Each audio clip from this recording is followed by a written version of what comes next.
Miniature Market has thousands of board games at discounted prices. Click the direct link below for Bazaars of Ubar or any other game. Hello my friends, it's the Game Boy Geek here. Today we're going to the bazaars and we're going to be having ships. We're going to have to figure out how to fit all these goods on our ships and then trade them for other things and hopefully for points. Today we're taking a look at Bazaars of Ubar. This is from Gray Fox Games. This is a spatial engine building game with a little bit of polyomino use there. Let me show you how it works. I'll see you on the other side.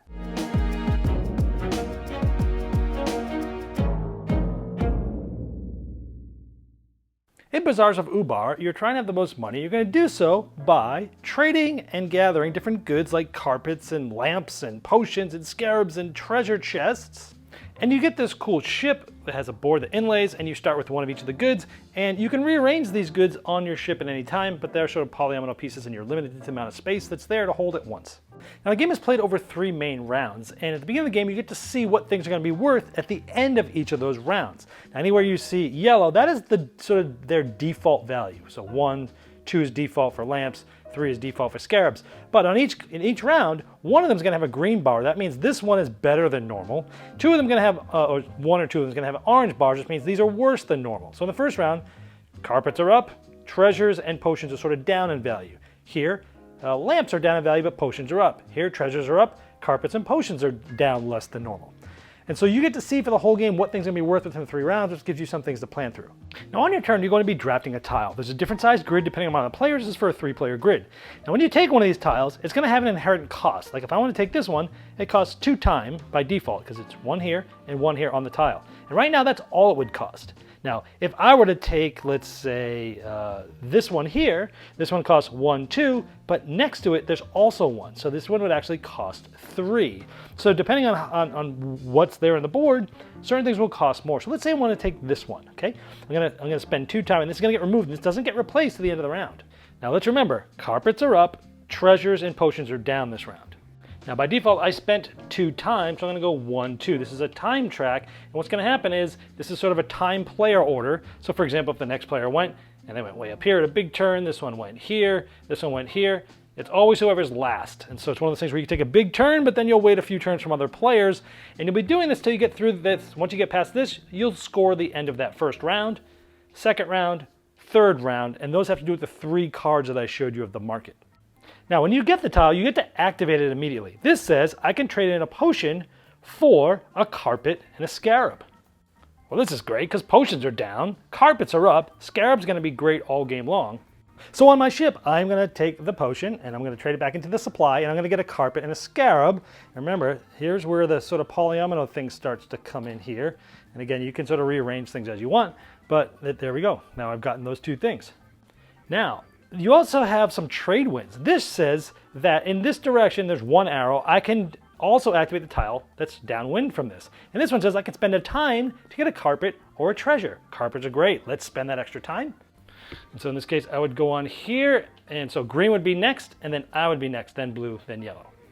And sure, I'm going to get that other carpet. Now I'm getting kind of full here, but carpets can be worth a lot that I'm going to be able to sell at the end of the round, so it's okay. So now looking at this board here, let's look at some of the other ones. This is a wind, but this has 2 arrows. So you get to, if this was in my tableau, I'd get to activate the 2 that are below this one. Some of them have 3. This one would activate, obviously this one doesn't have an ability, but this would activate all 3 tiles to the right of this. This is all tiles that are orthogonally adjacent to it. All tiles that are in the 4 diagonals. This one is any other tile regardless of where it is. Those are pretty much all the extra sort of activations you can do in addition to the ones that are on those tiles. But again, they do all different things, like spend time to get a scarab, spend a scarab to get 2 lamps and a carpet, spend time to get 2 carpets. That one's going to be great this round. Spend 2 carpets to get this or this. And so again, they're all different, and it's all going to depend on what the market's doing this game. So my next turn, if I got this one, would have been great. I could trade in a lamp for a potion, and then 2 tiles this way. I didn't get to use anything here because it was the beginning, so I got to use this one. Then I'm going to use that potion to get a scarab and a carpet, which we know carpets are great. So that's how you're sort of trying to line things up as things goes on. Now, another thing is you can obviously, I mentioned you could freely arrange things, but if you want to, you can throw things overboard to make room for other things if you need to. But let's just say this is the end of the first round. Here it was. I can sell anything I want and as much as I want. So in this case, I'm going to sell all the carpets. 1, 2, 3, 4 of these times 3. That's going to get me $12, and these are going to go back to the supply there. Treasure chests They don't cost, they're not nothing. I could sell it for nothing. I probably wouldn't because I want to use it to trade for other things. Lamps, I could sell this for 2 now if I want to. I know that lamps are going to go down next round. They're going to go up the round after, back to where it is. So it's never going to be better than now. So do I want to sell this now? Or do I want to keep it to maybe trade it for something else later, depending on what I've drafted, what tiles are out there? So I'm going to say we keep it. Scarabs are always worth 3, but again, I might want to keep them just to see if I could trade them for something I really need that can get me more than 3 later, possibly, or at least 3, or I cocan just sell them now. Treasure chests, again, they're worth nothing. I'll keep them. So maybe I just keep this like this. I got all that money in gold, and then we would start the second round. Now remember, as players are drafting tiles from the grid, they're not being replaced until everyone has gotten past the round 1 end and you've done the scoring here. And again, we wouldn't have done that round 1 selling until everyone passed the round end marker on the board, on the time track. So here, things have been dwindling down, but these may not have been great this round. But next round, when there's better cards, maybe these are gonna be better. Plus, you would fill in now the empty spots of the grid. You'd have a full grid again to start with. You'd start round 2. You do this again for round 2, round 3. Whoever has the most money at the end is the winner. All right, now before I get to my final thoughts, I want to let you know that if you like my content, there's now ways to get bonus content like first impression videos well before a review will come out, or for many games I don't even end up reviewing. You can even vote for which games get reviewed on the channel. You can also see me opening up packages and getting content earlier than everyone else. And now you can see what you're missing with a free 7-day trial at patreon.com/GameBoyGeek. Yeah, this game reminded me of Sid Sackson's, the late great designer, his classic game Bazaar, where you're constantly like, oh, I could trade these 2 for this and this, or I could do this and this. It's constantly trading things for other things and then using those other things to get points in a timely manner. The core game of this is, in my opinion, Sid Sackson's Bazaar. But what they've done around this is made a much different puzzle that's interesting. The best thing about this game, and I think it makes it most unique, is the spatial engine building. So you've got this aspect where you're taking these tiles and you're placing them sort of in your tableau, and then you're activating that tile, but then you're also figuring out where to put it and what to put it next to, right? And depending on what you'd put it next to, you've got these other tiles that when you pull them in, you have these trade winds that are gonna activate in a specific direction and a specific amount of tiles in that direction, depending on how strong the wind is. So it's really, you've got a lot of decision space there where it's like, hey, I'm just taking a tile and moving time, right? No, there's a lot to think about. What am I gonna do it? Where am I gonna put this? If I put this here, there's another one out there that has the trade one that goes this way, so I could go this, get that, get this, get that, and then what am I gonna do with those? So there's a lot of forward thinking in this game of that as well, but it's also a very tactical game because the board only has a certain amount of tiles and those dwindle down as players do it.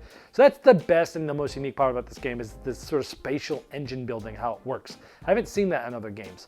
I like that the cost of the card changes. So the card costs usually something inherently, a certain amount of time, but then depending on what's around it, it's gonna cost more time. And so as players draft tiles, the cost changes, goes down essentially.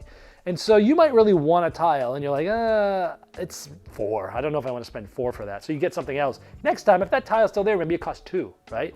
But chances are somebody else might take it, right? So you've got that as well to dwindle down how much time you want to spend.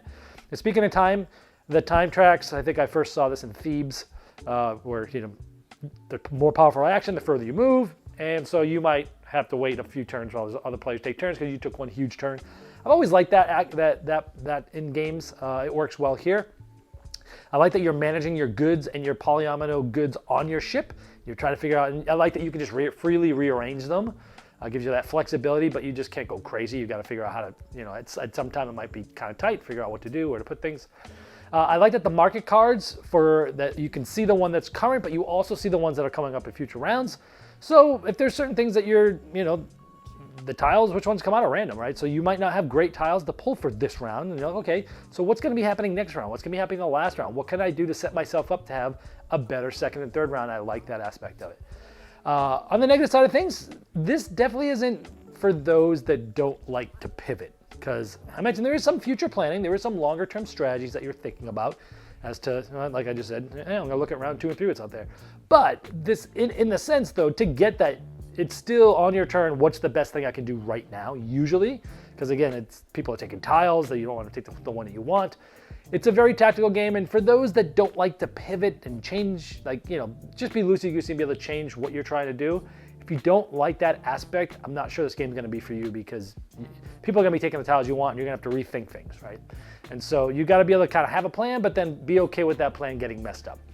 The other thing is I like the aspect that those market cards are random, because every game's gonna feel different, but I have had a couple of flat plays, or flatter plays I should say, that where those cards, like maybe the same item was bad in more than one round, or one item was the good one in more than one round, and even if those rounds are like right next to each other, it leads to some less interesting strategies where it's like, oh, nobody wants this thing for like the last 2 rounds of the game.